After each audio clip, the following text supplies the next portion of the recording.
Podcast Network Asia.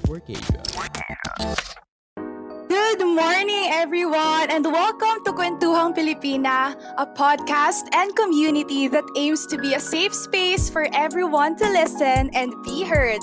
So, we usually talk with inspiring Filipino women here in the podcast, and for today, we are super blessed to have Miss Samira as our guest for today. So, she is a leader through and through, of course. She encompasses it and exudes what it means to be a woman of depth, authority, and wisdom. She is a Filipino journalist, environmentalist, women's rights advocate, and 2018 senatorial candidate. Please welcome Miss Samira Gutoc. Thank you, Cleo. And thank you, Hi, salamat Miss po sa Samira. Pilipina. Hello here in Lanao del Norte.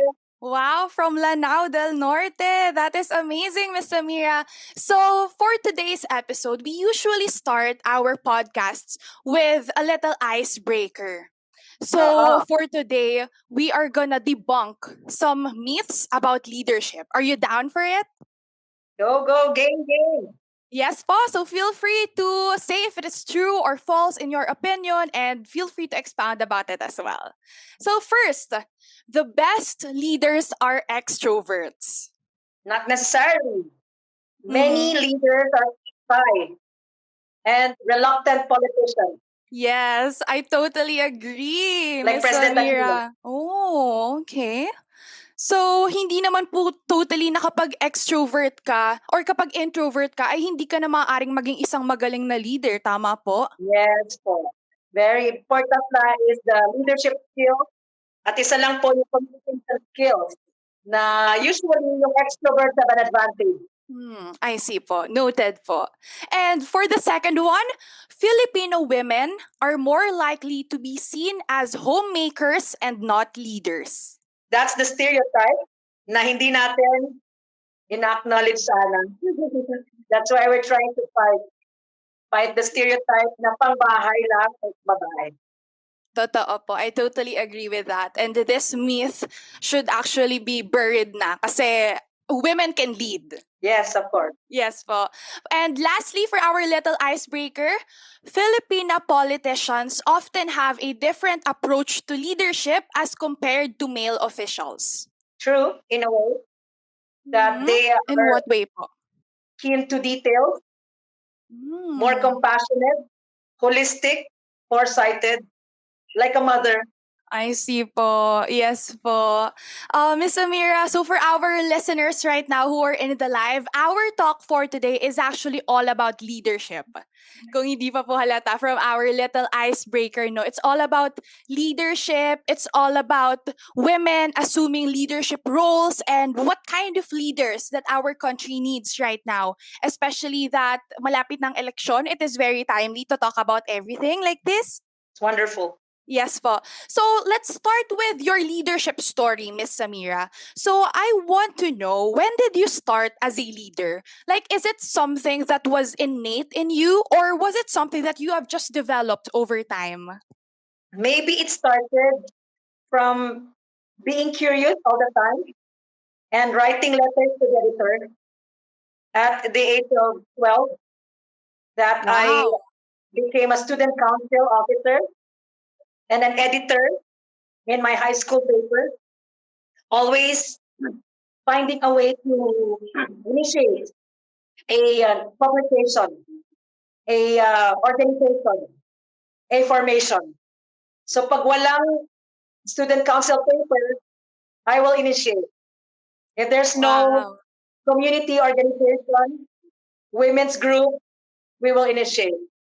So high school, It all started way back high school. Wow! So do you think po, nung nagsimula kayo nung high school, was it something na alam nyo pong you already have it in you? not necessarily. You Hmm. always wanted to avoid being assigned the formal task, but we always wanted to group together and work something out together and try to change something. Initiate a activity, Mhm. make ourselves active outside the classroom. Girl Mhm. Scouting. So Yes I po. think, yeah, in a way it started. Wow! So, Miss Samir, sabi niyo use your leadership skills or you have developed your leadership way back high school. But over time, how did you find your identity as a leader? Like, are you someone who is authoritarian or someone who is compassionate and everything? How did you find your identity? Maybe I accepted identity of being a officer, president. One of the difficult moments was to lead a Muslim association in college, Mm. Manila-wide, not just UP Diliman. So campus-wide, we were asked to lead all men. A lot of them are Oh. men.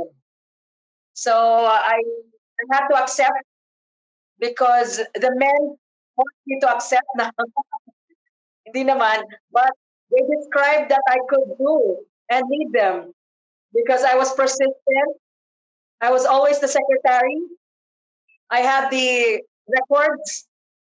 I had the files, and I took the microphone usually as the MC. So yun po, beginning siguro na I had to take the step up from being the secretary. Wow! Ang galing naman po. So, nagsimula siya nung high school but it has totally developed over time. Sa tingin niyo po, hindi lang siya huminto doon sa nagsimula po kayo nung high school pero pinagpatuloy niyo po siya nung nag-college kayo and hanggang ngayon, you are still serving and leading We hope our so. country. We hope And so. thank you so much for doing that. Yes po. So, Miss Samira, approximately, ang tagal nyo na pong, ano, no, ang tagal nyo na pong nagsiserve, ang tagal nyo na pong nagli-lead. I just want to ask, what have you learned while serving people po and leading them? Be with people, listen, connect with, not over. You have to work Wow. and leave behind a leadership orientation. They will take it upon themselves that even if I lead them, I have left account, the facilities, and the knowledge to them. And that's their time to steward. So leaders create leaders. I agree po. So that is your definition of leaders, Miss Samira, no? Hindi lang tayo nagli-lead in order to be above them or to facilitate them. Hindi tayo yung mataas kapag leader po. Kasama natin sila. Minsan nasa huli pa That's nga true. tayo, Kasi sabi niyo tayo, po. meron silang life experiences na mas maibibigay nila, although nasa position ka as president, but you can actually make them feel like they are the presiding officer because they have a contribution, a story, a unique approach na pwedeng matap into natin. Yes po. I love that, Miss Samira. So now I want to ask you po, are there women in your life or are there people in your life who have inspired and Well, pushed on you to be a literature leader? and world history, Mother Teresa, because kahit po Wow. nakachinelas at naka simpleng attire, she showed na pwedeng lapitan ang mga untouchables. So she trekked where no one would go. Yung mga kinatatakutan ng sakit, na she touches them and she tries to cure them as a volunteer, a medical or humanitarian worker. Mother Teresa. And of course, my mother, Tamanina, very, very strong and didn't get me married as a teenager. So I owe her my being curious and my academic and my exposure. Travel to all the corners of the Philippines because she allowed me. Wow. Miss Samira, sa totoo lang po, I am only 17 years old. I am only an incoming freshman student. And I think sobrang mahalaga po as a young woman to have role models in her life, to have It's women role wonderful. models in her life. How do It's you think, wonderful. yes po, how do you think having those role models affected you and The role your models mindset? are the people with certain traits and skills and messages, inspirational quotes, guidance that can guide and mentor us. And definitely, I pick up as a shy person in the past, as a shy person, they give you confidence, they give you legitimacy, they give you recognition that your dreams, sometimes out of this world, styrofoam free. What at one point, styrofoam free. It can happen. Wow, I totally agree to that, Miss Samira. I also love looking up to my role models because I am an aspiring entrepreneur. So I own this advocacy brand Wonderful. called Hiraya Pilipina, where we create, yes, where we create empowering statement tees, abaca masks, and I would actually And love of to send course, you po our products syempre, then. Yes po. So sa totoo lang po, as an aspiring entrepreneur, wala po ko masyadong nakitang babaeng leaders, no?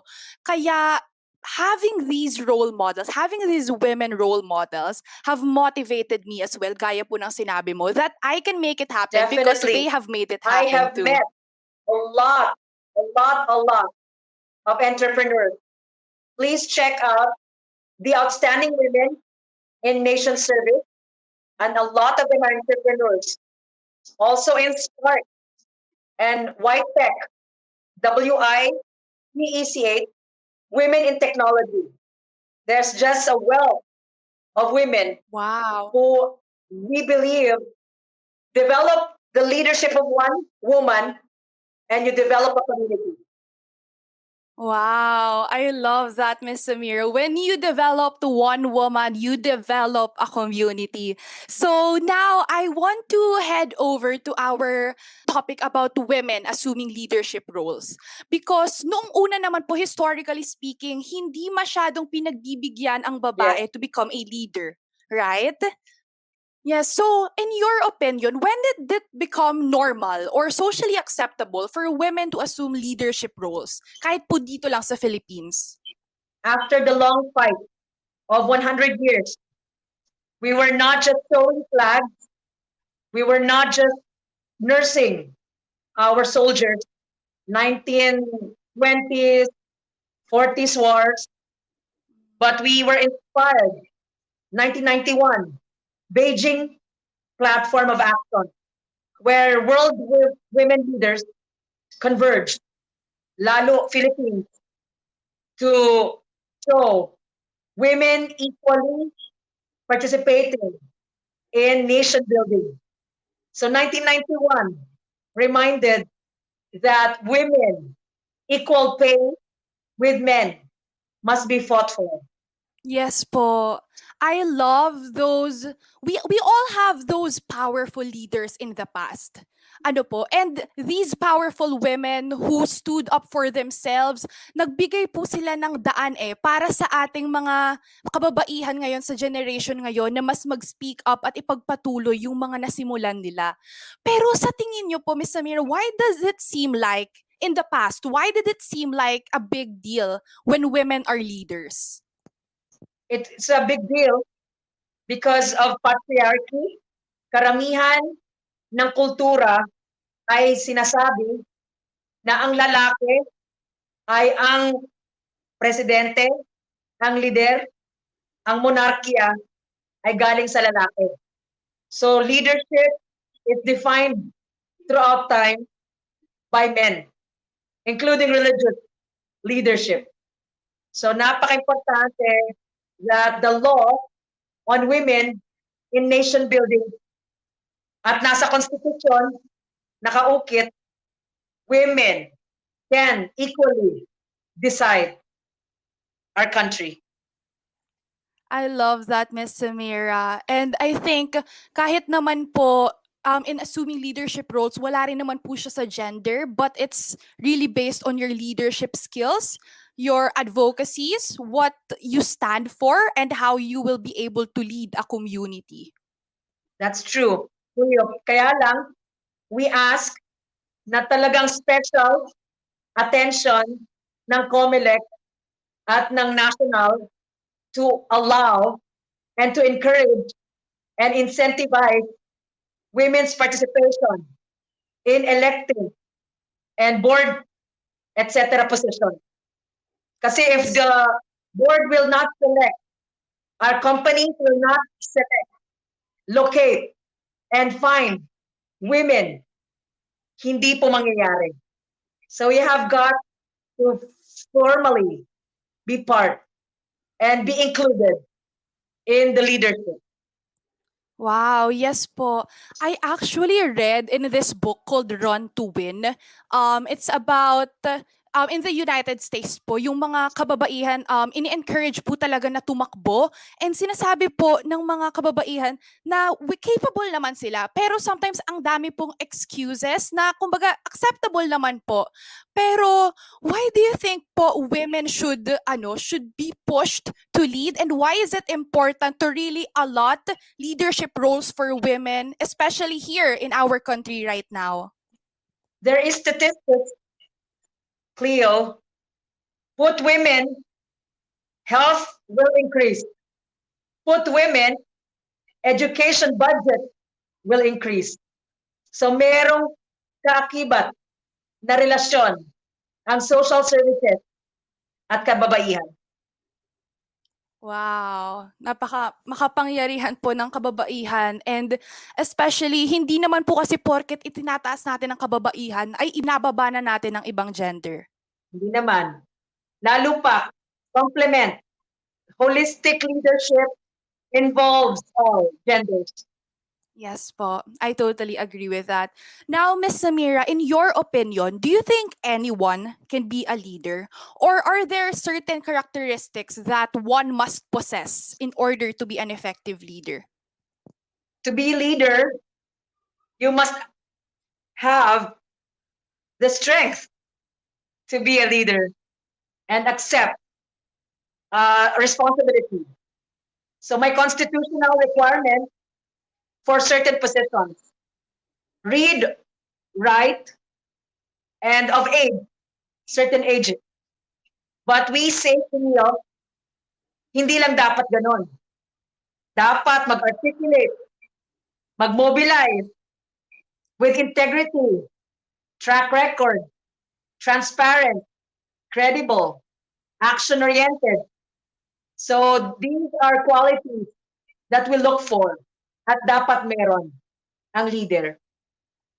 Yes po, I totally agree with that. Kung alam niyo po yung meme, naalala ko lang po ngayon, no? Sabi, sa Pilipinas daw, minsan mas mataas pa yung standards sa kukuning Miss Universe kaysa sa mga leader na hinahalal sa Pilipinas. So sa tingin ko po, napakahalaga na mataas din ang standards natin sa leaders natin kasi sa pamamagitan po noon ay mapangungunahan po ang bansa natin ng maayos at mabibigyan ng pantay na karapatan, lalo na po ang mga marginalized. Totoo yan, Cleo, kasi ang inspiration ng demokrasya ay leadership. Tatlong haligi, executive, judiciary, legislative, and each co-equally checking that governance is being implemented to the grassroots. So kailangan talaga ng leadership actually operationalized. Wow. Now, Miss Samira, kanina nandun po tayo sa mataas, no? Like, country, bansa po yung pinag-uusapan natin. Pero tumungo naman po tayo ngayon sa mga universities lang. So, for example, if I am an aspiring leader, for example, I run sa student council, and I am currently studying in a university, sa tingin niyo po, ano po yung mga kailangan kong gawin in order to hone my skills as a leader and prepare myself to lead the country siguro 10 years from now or 20 years from now? Wake up. and Yes po. manage your time and develop the skill of home and academic responsibility, balanced it. So balance your home and public responsibility and convince first your parents that you can do it. So it's Yes. important that you're developing. It doesn't have to be one day, leader ka na. One thing vital is sincerity and open heart to learn, be motivated, and motivate others. Wow, I love that, Miss Samira. How about you po? Sa tingin niyo, ano po yung mga actionable steps na tinake niyo po nung estudyante pa po kayo at nahone niyo po yun ngayon as a leader who serves our country? Makulit. Makulit ako. Opo, I will I will persist. I will ask persistence. our teacher for advice. But even if there are limits, I will find a way to propose that the limits be overcome. So writing letters, finding consensus, meetings, so that there can be agreements. Very, very important. Parliamentary procedure is something I formally learned in college as a college leader. You have to decide, generate points, propose points, and agree on points. Wow, totally, Miss Samira. These are actionable steps na sa totoo lang po kasi I joined the student council from grades 9 to 11 in San Beda University, and I actually really learned a lot from there. And I think these universities are a good place to learn more, to develop your skills, and to also explore. Do you agree with that? Di ba, Cleo, lalo pa tayong knowledgeable about human Opo. behavior, Yes po. communication, Yes po. savings, reporting, updating, uploading, di ba? Mas multitaskers na tayo Totoo because po. of college leadership. Wow. Wow, Miss Samira. So, for our audience right now, they can feel free to ask questions in the comments. So, at least po makapagsagot tayo mamaya ng kahit isa hanggang tatlong mga katanungan from our live audience right now. Once again, this is live on Facebook page, on Kwentuhang Pilipinas Facebook page. So, ayan po, meron tayong live audience and it is our first time to do this. So now, Miss Samira, let's head over to the kind of leaders that our country needs right now. Ito very timely talaga po, no? So, balik po tayo sa mga kababaihan. In your opinion po, what are the strengths of electing women in the office right now? And how can we push them to sit or to be elected as an officer? The strengths of women include their intuitive ability, their budgeting capacity, multitasking, sensitivity, compassion, traits very necessary in a quarantine and health crisis. So, respects to the COMELEC that they are encouraging women to run. Thank you. Dapat po, kinakailangan talaga ang babae who will take care that we are immunized, taking care of our children, our families, is incorporated formally as part of national decision-making frameworks. Bakit ang task force wala masyadong babae? Sayang. Totoo po. Do you think these characteristics are really innate na po sa kababaihan? It's important that as mothers, daughters, we are always not accepting or knowledgeable of responsibility. And we step up. Hawak natin yung wallet. Alam natin, watchful eye sa wallet. paano magkaroon ng savings for a rainy day. So I think majority of women Yes po. are with foresight and nurturing ability. Yes po, I agree, Miss Samira. Now, regardless of gender, so ano man po ang gender or kasarian ng tao, what do you think? Ito po yung pinaka-important na question for me to ask you and I would really love to hear your opinion about this. Regardless of gender, what do you think are the kind of leaders the Philippines needs right now?